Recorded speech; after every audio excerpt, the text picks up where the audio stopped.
Señor le bendiga. Es un placer poder saludarle en el amor del Señor Jesucristo y le damos la muy cordial bienvenida a la reunión. Estaremos alabando, glorificando al Señor y también orando por su necesidad. Usted puede escribirnos allí donde hemos colocado en el email o colocaremos nuevamente al final para su pedido de oración, su necesidad.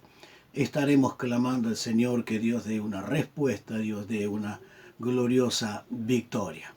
Muy bienvenido, alabemos al Señor, glorifiquemos al Señor porque Él es digno de toda la gloria y de toda la alabanza. Entonces vamos a escuchar la primer alabanza al Señor.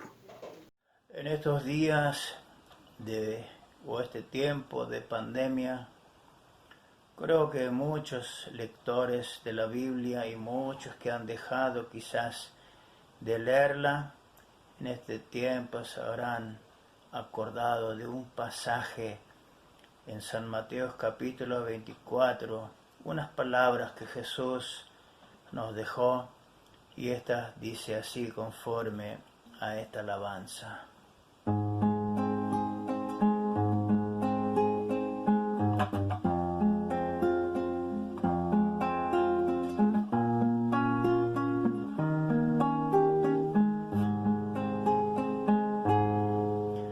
El tiempo ha llegado, la maldad se ha aumentado, la higuera brotó, el verano se acerca, hay que santificarse y del mal apartarse. Si queremos ser salvos, hay que buscar a Dios. El tiempo está cerca, hay que prepararse. Jesús viene pronto, a su iglesia llevar. Los que estén preparados, los que han perseverado, con Jesús se irían cuando venga otra vez.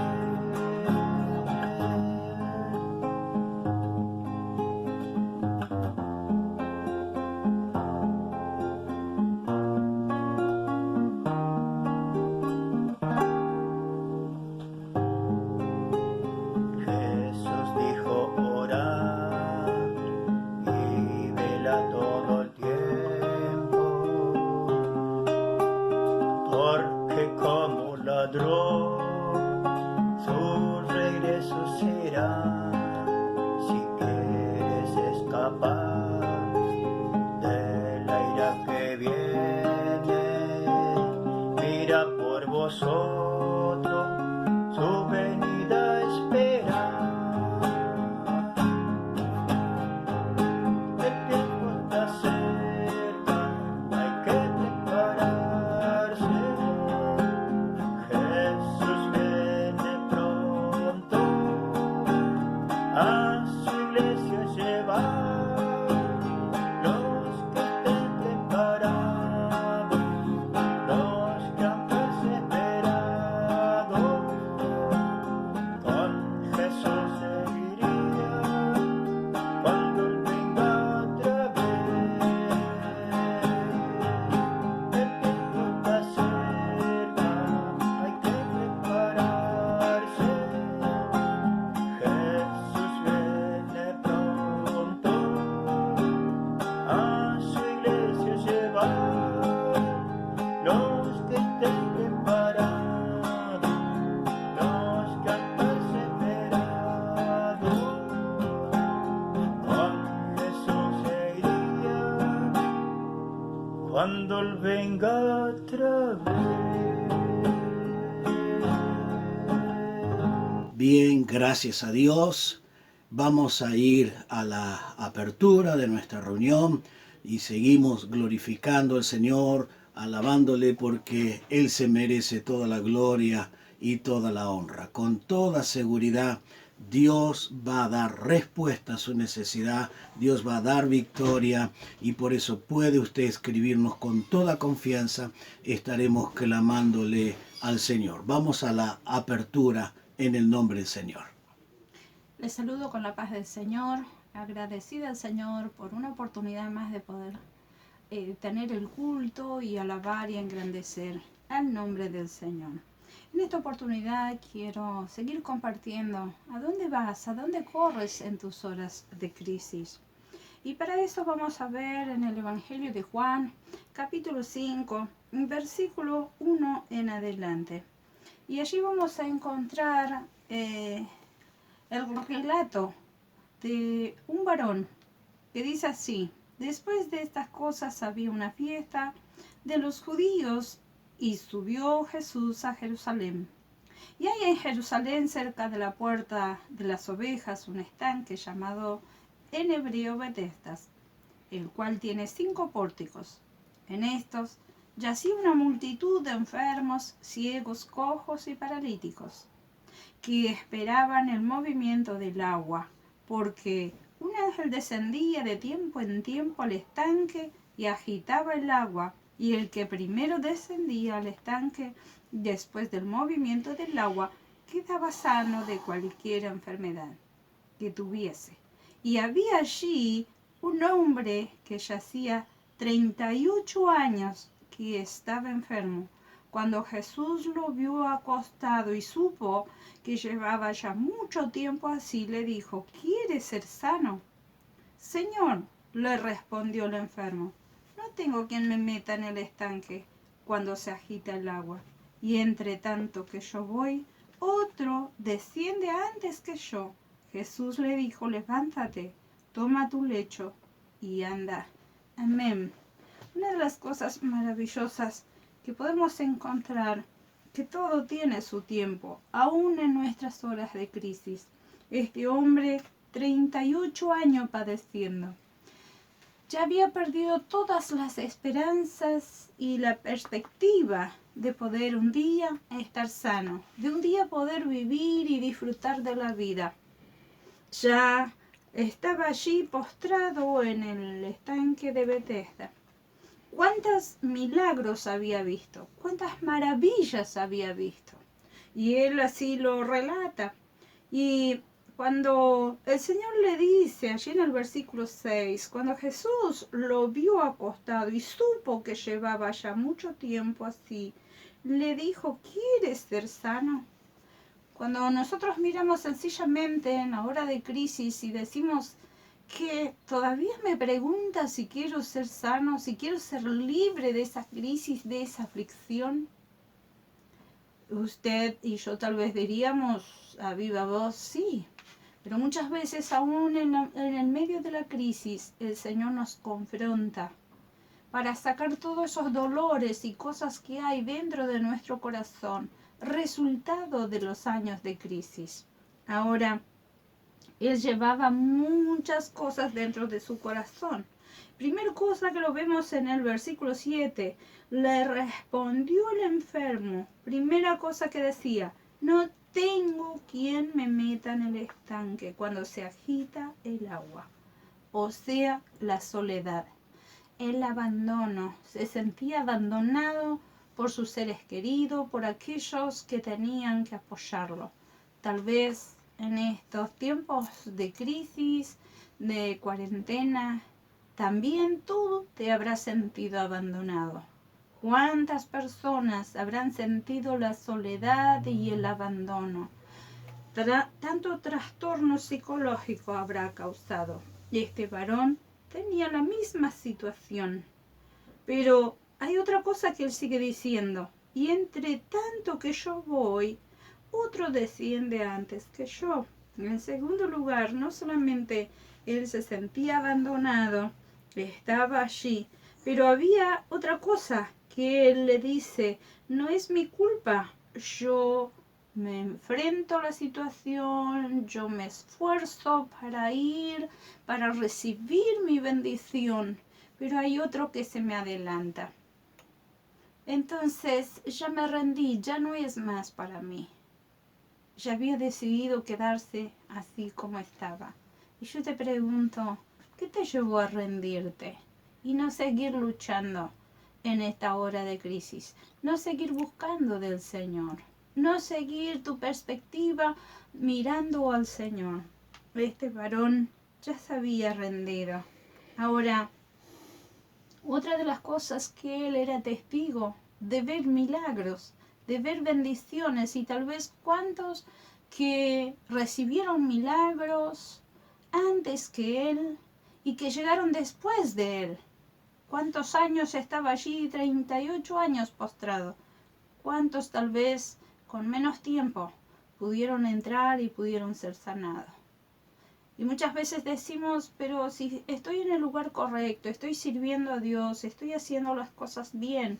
Él estaba en Jerusalén, que significa ciudad de paz, y estaba en el estanque de Betesda, que significa casa de misericordia.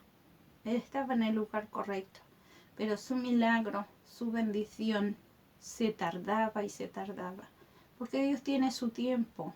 En el tiempo en que Dios nos va a dar, es un tiempo, es un proceso del trabajo de Dios en nuestras vidas, del trabajo de Dios obrando, porque si Él nos da antes, tal vez no estaríamos preparados para recibir esta bendición. Nos olvidaríamos muy rápidamente de dónde el Señor nos sacó.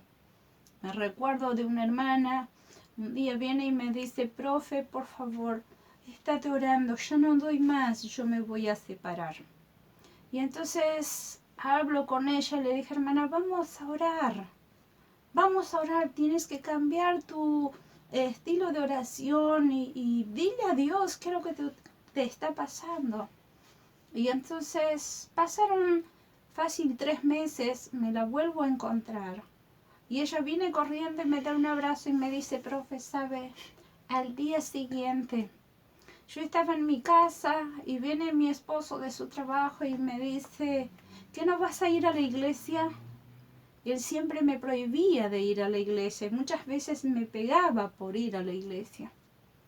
Y entonces dice, yo le dije, yo solo puedo ir los domingos y tú siempre me prohíbes. No, dice, vamos, yo quiero ir a la iglesia y te quiero decir más. Me reconcilié con el Señor. Estaba en el colectivo y se sube un joven y me habla de Dios, que volviera a Dios, que era mi última oportunidad. Bajó ese joven y a las pocas paradas se sube una anciana y me dice, te he vuelto a hablar, vuélvete a mí, porque es tu última oportunidad. Dice, y allí, en el volante del colectivo donde yo trabajaba, allí recibí al Señor. Así que ese proceso, y ella me dice, profe, si tal vez no hubiesen pasado 27 largos años, no podría entender yo lo que el Señor hoy está haciendo. No estaría preparada, porque inmediatamente cuando Él se reconcilia con el Señor, Él me dice, tenemos que comenzar a orar y hablar el Evangelio a mis compañeros de trabajo. ¿Cuántos están divorciándose? ¿Cuántos tienen serios problemas de salud, serios problemas de economía? Es hora de hablar del Señor. Qué bueno, el proceso del Señor, que ese proceso muchas veces son lágrimas, llantos, decepciones, soledad, angustia y desespero. Pero Dios está trabajando. Él está en el control. Y lo maravilloso es que Jesús no lo reprocha, sino que el Señor sacó todo eso, Él pudo sacarse, pudo desahogarse, hablar, sacar lo que tenía dentro de su corazón. Y Jesús, después de escucharlo, no lo reprocha, sino que sencillamente le dijo, levántate, toma tu lecho y anda. ¡Qué maravilla! Él no le cuestionó a Jesús. Usted puede ver en el contexto que inmediatamente Él obedeció. Y esto es una de las cosas maravillosas, no cuestionar al Señor. obedecer, obedecer, creer sin cuestionar. Él no se puso a preguntar, Señor, pero ¿cómo? Si yo ya estoy 38 años aquí, ya mis músculos no responden, los tendones, los huesos ya secos, ya no puedo. No, él creyó al Señor e inmediatamente fue sano. ¿Cuál es tu crisis? Corre al Señor. Él puede extender su mano. Y si Él así no lo fuere, espera en Él y Él a su tiempo lo hará.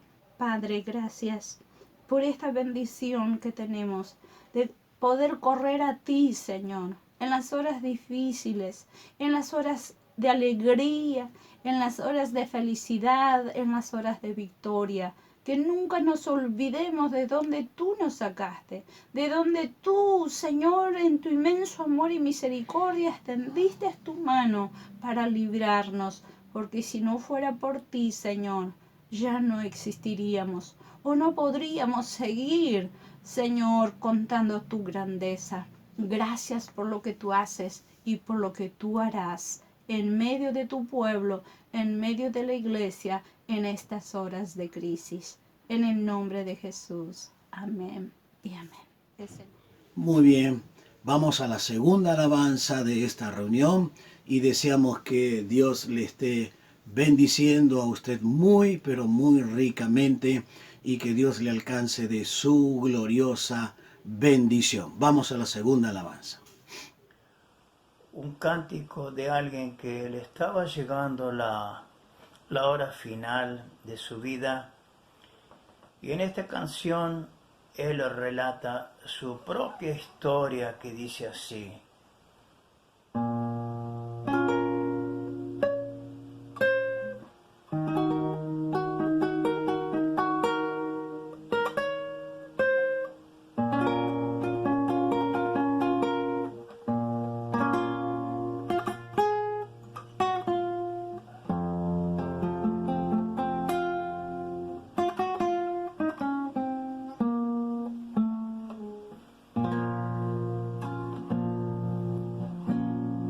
Soy un pecador que vivió caminando en la senda del mal.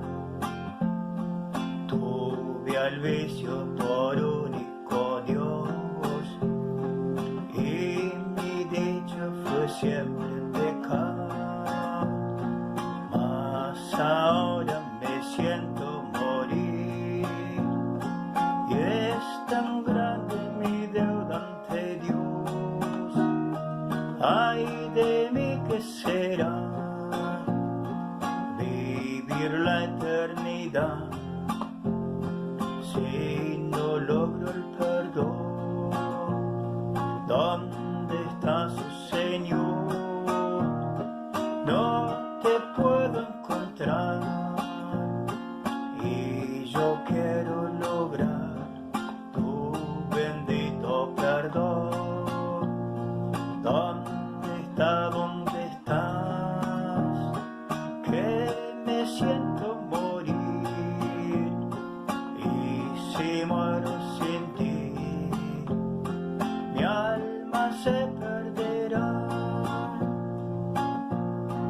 Me han contado que un día Jesús a la tierra me viene a buscar y ha trazado un camino de luz que conduce al hogar celestial.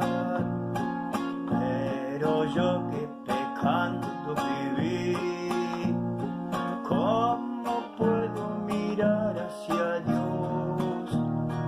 Ay de mí, ¿qué será? Vivir la eternidad si no logro el perdón. ¿Dónde está su Señor? No te puedo encontrar y yo quiero lograr tu bendito perdón. ¿Dónde estás? Que me siento morir y si muero sin ti, nunca se perderá.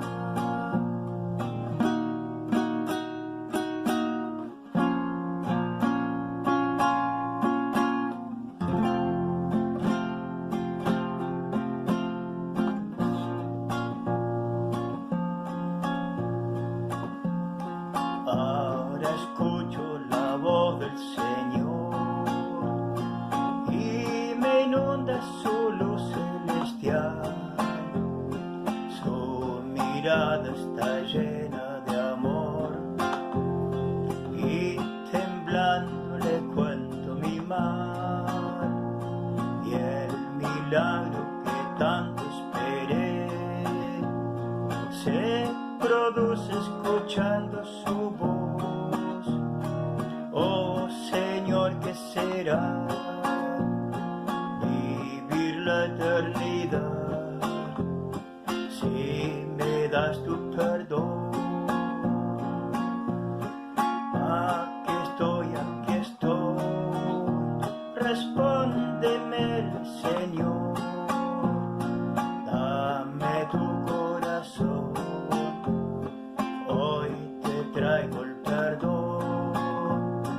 Aquí estoy, pecador, aunque herido me ves, ya tu deuda ante Dios con mi sangre pagué.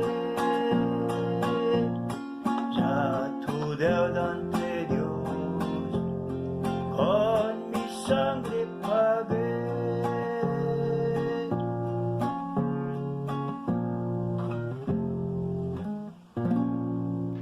Muy bien, estamos meditando en la palabra del Señor en el Salmo 34. Hemos visto el versículo 1 en la reunión pasada y hemos dicho que nuestro tema sería alabarle a Dios en medio de la crisis, en medio de las batallas, en medio del dolor, en medio de las luchas. Es allí donde se ve un verdadero cristiano, un verdadero hijo de Dios, un cristiano verdaderamente espiritual. En esta ocasión vamos a estar meditando tanto en el versículo 2 como en el versículo 3. En la reunión pasada hemos hablado sobre alabar. El salmista decía, mi boca va a glorificarte, mi alabanza va a ser escuchada y lo oirán los mansos y se alegrarán, debe ser en conjunto, va a contagiar ese espíritu, esa alabanza al Señor. En el versículo 2 dice, el Señor se gloriará mi alma, en el Señor se va a gloriar mi alma. Lo oirán los humildes y se regocijarán. Los mansos, los humildes, lo oirán y se gozarán. Los humildes, a la palabra mansos, lo oirán y se van a regocijar. Somos un modelo. Lo que el salmista está diciendo, usted y yo somos un modelo. Nos están mirando y van a hacer lo que nosotros hacemos, lo que nosotros calamos profundamente en el corazón de ellos, y ellos van a tener una vida a la cual imitar. Por eso dice, ese espíritu es contagioso. Por eso el Señor será mi alabanza. Voy a alabarle con una gran alegría. Lo oirán. Entonces, en este versículo 2 que acabamos de leer, vamos a alabarle y vamos a contagiarle. Pero en la primera parte del versículo dice, el Señor o en el Señor se gloriará mi alma. Ahí está una de las llaves de este salmo, una de las claves muy fundamentales. ¿Por qué es fundamental? Porque el salmista dice, yo me voy a gloriar, mi alma se va a gloriar en el Señor, no en mí. Porque me doy cuenta que yo no puedo triunfar, no puedo vencer, soy un derrotado. Pero mi alma se va a gloriar en el Señor. Este es uno de los temas clave prácticamente en toda la Biblia, pero en este salmo es una de las claves. ¿En quién voy a gloriarme? En el Señor. Cuando confío en mi fuerza, yo voy a fracasar. Y con mucha razón en las horas difíciles de la vida, en las luchas, en las dificultades, solamente en el Señor se va a gloriar nuestra alma. Entonces después sí viene la segunda parte. Después de gloriarse en el Señor, lo oirán los humildes. ¿Qué va a ocurrir? Y ellos se van a regocijar. ¿Por qué? Porque hemos triunfado, porque mantenemos un equilibrio, porque crecemos y continuamos alabando al Señor. Esta es la razón del versículo 2. Ahora, en el versículo 3 del Salmo 34 dice: engrandeced al Señor conmigo y exaltemos a una su nombre. Así dice la versión de la Biblia de las Américas. Adoración al Señor en medio de la crisis. La adoración también se hace en el cuerpo, en la iglesia, en la comunidad. El que ama a Dios y se deleita en alabarle, buscar esta vida de alabanza a Dios. Por eso dice, vamos a hacerlo juntos, adoremos a Dios, adoren conmigo a Dios. No importa cuál sea la lucha. El alabarle, glorificarle, produce interiormente fe. El alabarle produce liberación. El alabarle produce renuevo de fuerzas. Entonces, cuando nos centralizamos en alabarle, produce libertad, produce fe, produce estas cosas en nuestras vidas que nos va a dar la seguridad. Entonces, cuando le alabamos, las luchas quedan debajo de nuestros pies y somos con toda seguridad vencedores.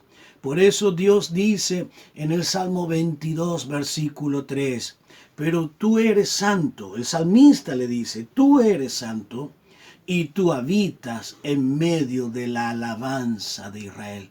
Quiere decir, Dios está en medio de la alabanza de Israel. Pero quiero que noten otro detalle muy importante. Yo le he hecho notar que nos alegramos, nos regocijamos en el Señor. Esto es clave. Ahora, otro detalle muy clave en este salmo es que yo comienzo la alabanza, yo le glorifico, yo le honro, no que me ando quejando, lamentando, le digo a uno, le digo a otro. Entonces voy trayendo un ambiente muy pesado de incredulidad, de fracaso. Pero no, si yo le alabo y le glorifico a Dios, esto va a contagiar y se cumple este Salmo 22.3. Pero tú eres santo y tú habitas, ¿dónde? En la alabanza de tu pueblo. Entonces todo el cuerpo del Señor alaba, junto alabamos, adoramos y Dios se engrandece de una manera maravillosa. No quiere decir que no estamos pasando por luchas, seguramente que sí. Allá en 2 Corintios, en el capítulo 1, del versículo 3 al 7, el apóstol Pablo relata muy claramente qué es lo que va a acontecer con nosotros, qué es lo que ocurre en nuestras vidas y después qué va a ocurrir cuando pasamos esas luchas. Por ejemplo, pasamos prueba, pero también consolamos a los que pasan las pruebas. Pero si nos lamentamos y nos quejamos, nunca podremos bendecir a nadie. Dice en 2 Corintios 1:3, bendito sea el Dios y Padre de nuestro Señor Jesucristo, Padre de misericordia, y lo califica Dios, es el Padre de misericordia y de toda consolación. Entonces, en medio de la crisis, ¿a quién tengo? Un Padre de misericordia y un Dios de toda consolación. El versículo 4 dice, el cual nos consuela en todas nuestras tribulaciones. ¿Para qué nos consuela en todas nuestras tribulaciones? Para que podamos también nosotros consolar a los que están en cualquier tribulación por medio de la consolación con que nosotros hemos sido consolados por Dios.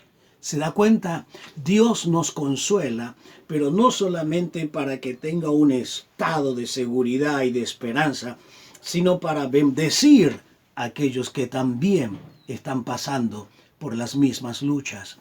Y puede usted seguir leyendo hasta el versículo 7. Y cuántas verdades tan importantes nos va a dejar en este salmo, el Salmo 34. Pero quiero cerrar este Salmo 34 con 3 reflexiones. Dios nos promete grandes bendiciones a todos sus hijos, sus fieles, pero muchas de estas requieren nuestra participación activa, no expectante, no a ver qué Dios va a hacer, no, activa. Y en el Salmo 34, en el versículo 4, la parte activa, yo debo tener esa confianza y esa seguridad. Primero, que nos libra de todos los temores. El Salmo 34, en el versículo 4, Dios nos libera de todo temor. Pero también nos trae una segunda cosa. En segundo lugar, nos libera de las angustias. 34:6. Y en el capítulo 34, versículo 19, pero de todas ellas nos librará. Noten usted que usa 3 veces la palabra libertar. Yo no estoy debajo, yo estoy libre. ¿De qué? Del temor, de la angustia y de todo lo que pueda afectarme. Esto es cuestión de fe. Es una determinación hacia nuestra dirección para con Dios. Dios es fiel, es misericordioso y por eso yo creo firmemente en la gran promesa del Señor. Dice en el versículo 5, mira para ser alumbrado, mirar para ser alumbrado, tener la luz y la claridad de todo lo que está pasando a mi alrededor. Mirar significa en anhelo intenso, glorioso, de tener la luz de la salvación. Y entonces mirar que Dios está interviniendo en mi situación. No desespere, confíe en el Señor. Dios va a darle la luz para que usted pueda ver lo que la oscuridad del problema no le deja ver. Pero cuando viene la luz de Dios, usted ve la grandeza, el poder y sobre todas las cosas, la gran victoria de Dios. No desespere, confía, porque Dios es fiel. Si el salmista podía describir esto, aquel que pasó muchas más luchas que nosotros, muchas persecuciones, pasó de todo y podía ver a Dios interviniendo en su situación y dándole victoria, con seguridad con nosotros pasará lo mismo. Que Dios te bendiga. Oramos a Dios. Padre, gracias por tu misericordia y por tu bondad. Gracias por tu gran amor. Te alabo y te bendigo por esto, porque tú eres fiel y tu misericordia, Señor, es para siempre. En el nombre de Jesucristo oramos y te damos gracias porque tu victoria es nuestra victoria. Bendice a todos los que nos están viendo para que ellos puedan tener esa confianza. En tu nombre hay victoria. Amén y amén. Que Dios te dé un gran día, un día glorioso de bendición. Dios te colme de bendiciones y confía en el Señor. Si tiene alguna necesidad, escríbanos. Escriba y usted va a estar seguro que estaremos orando a favor suyo para que Dios le dé victoria. Muchas gracias de visitarnos a nuestra reunión. Que Dios te colme de bendiciones. Amén.